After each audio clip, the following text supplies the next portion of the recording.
अब तपाईँले अन्तिम इच्छा उहाँसँग कुरा गर्नुहुन्छ अन्तिम इच्छा भने तपाईँ कानुन व्यवसाय सल्लाह त्यस्तो शब्द बोल्नुहुन्छ अन्तिम इच्छा भन्ने शब्द बोल्दै हुनुहुन्छ यसको शब्द होइन सर नो सर तपाईँले बोल्नु भएको अहिले अन्तिम इच्छा भने चाहिँ के हो सर यो भन्नु त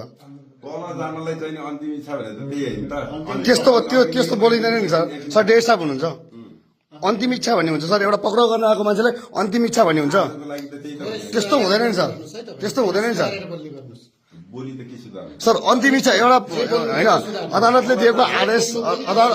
अदालतले दिएको आदेशलाई अन्तिम इच्छा भन्यो सर एउटा डिएसपीले एउटा पक्राउ गर्न आएको व्यक्तिलाई अन्तिम इच्छा भन्दै हुन्छ उहाँले आजलाई चाहिँ तपाईँहरूले चाहिँ एकचोटि कानुन व्यवसाय सल्लाह गरेर जान्छु भनेर भने होइन अन्तिम इच्छाको अर्थ के हो देशा हजुरको नाम के हो अरे हजुरको नाम होइन नाम त भन्न मिल्यो नि सर देशा नाम मात्रै होइन तपाईँको आइडी पनि हेर्ने अधिकार हुन्छ हाम्रो जसकै नाम होइन तपाईँको आइडी हेर्ने नै अधिकार हुन्छ अन्तिम इच्छा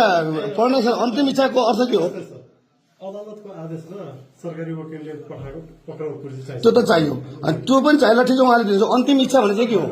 अन्तिम इच्छा भने तपाईँ सर अहिले हजुरले अन्तिम इच्छा सर हजुरले अहिले भर्खर तपाईँको अन्तिम इच्छा के हो भन्नुभयो नि सर त्यो पनि बोल्ने तरिका हो सर तपाईँ डेज साहब जस्तो मान्छे वकिलसँग कुरा गरेर जान्छु भनेर भन्नु होइन हजुरको अन्तिम इच्छाको शब्द त्यही हो आजलाई चाहिँ नि ठिकै छ त यहाँ त हामीसँग जानलाई त त्यही कुरा गर्नुभएको हो नि होइन र